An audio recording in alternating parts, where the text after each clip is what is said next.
So I really appreciate this film, but there was things about this film that just really makes it a tough watch. I'm ready to get into the review, so let's start that right now of the film, Me, Little Me.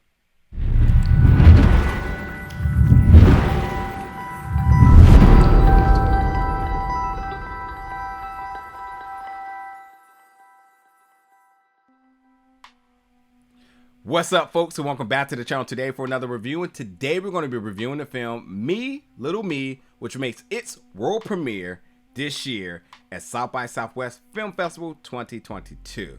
Now, with independent films, you know, it's always a hit or miss in terms of production, in terms of just the story, acting, all those sorts of things. And like the reason is, and I explain that, is because people like to think low budget, bad movie. Low budget, fake movie. Whatever these ridiculous slanders that may be. There's actually fantastic movies with lower budget that really sits along some of the big box office movies just without, you know, obviously all the promotion and the CGI and all that other stuff. So let it be known that you can check out a lot of good independent films that really sits toe to toe with some of these major some of these films from major production companies and whatnot. With this film was one that tilted towards the other end, where noticeably the sound mixing was just bad. I really just could not work with it. It made the film almost difficult to watch because, you know, with the sound mixing, people's mics are different levels. You know, sometimes people are sounding like they're in a bucket. You know, anytime there was like indoors for whatever reason, it just sounded like, you know, the mic was way off in the rear and they were just kind of picking it up and whatnot. You know, those type of things are really noticeable, and especially because with a film that's kind of dialogue heavy and kind of dialogue driven, you probably need to make it so that people can hear it very clear, crystal clear, you know. And that was definitely a big challenge for me in this film. Is just that the sound mixing could have been better, and there were some parts of the editing that I wasn't totally fond of as well either. But hey, no film could be perfect, but these were definitely challenges that made it a little bit of a tough watch for me. But in this film, Maya, who's played by Dasia Williams, who I gotta honestly say really stood out in this film. I thought she was amazing as a lead, and now my eyes are locked in to see where she goes beyond this, because man, what a roller coaster.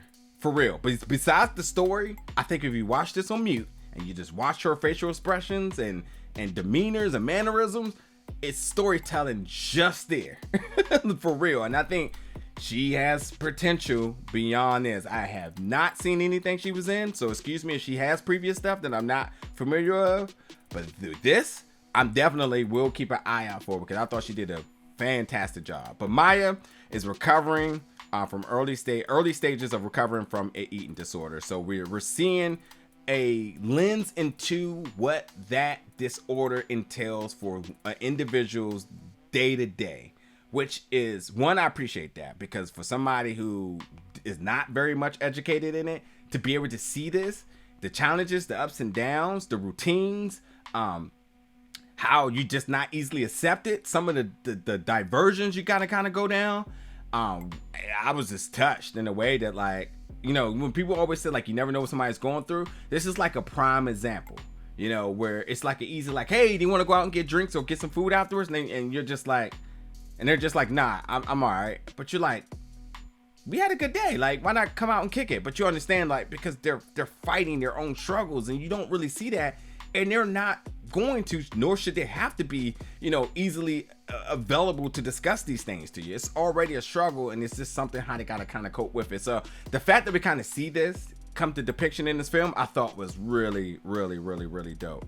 And beyond that, you know, her dealing with mental health, relationships, and all sorts of different things. I mean, she's in a career path which is male dominant, so the fact that, like, she has to she has to deal with these type of interactions which are completely toxic. You know, it's a lot of other words I want to kind of use, but I'm just going to say completely toxic, and I also even say borderline abusive at times, because it just wasn't a playground for her to get fair justice and treatment and so on. So, but dealing with interactions with friends, co-workers, family, all sorts of different things, but also really still dealing with her own inner struggles is a lot. And the fact that, like, you know, you're coming into a glimpse into her life, the ups and downs, and finding safe spaces to operate, whew, and like, let it be known that these triggers come from everywhere. I know I named, you know, family, work, and all that other stuff, but yes, triggers could come from everywhere. And, you know, this obviously can affect her personal relationships in terms of dating and whatnot. And, you know, we see all of these things in this film.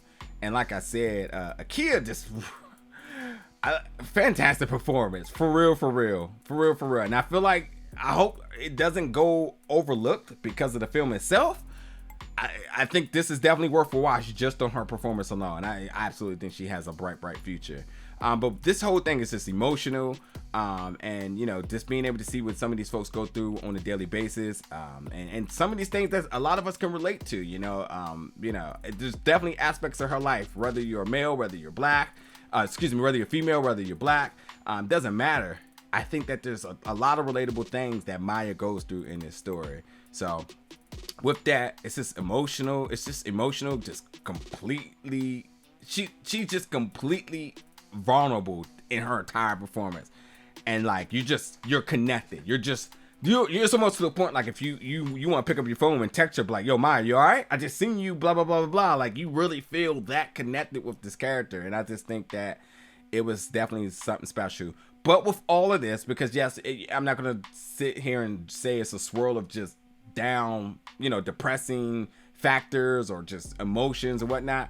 It does touch on that, but it also teaches you a lot of good lifely qualities, especially about forgiveness, self-forgiveness, and self-love. And I think how this film concludes, you will probably be in tears, but if not, you definitely should take these messages and apply it to your own personal life, because they really tell it. They tell it. I was like, fucking, you go, because like this shit was, it was yeah, for real. So I love a good story that tells a good message, whether the plot had any significance or whatnot. The fact of what you can take from the film is truly special. And I think with Akia's performance and with the message with this film, I think that's just good enough worth to watch. But in terms of the plot and the production, yes, I already spoke about its flaws, I felt, but I still think this is definitely worth a watch. And this is one I definitely had on my list I wanted to check out, and I'm definitely satisfied that I did.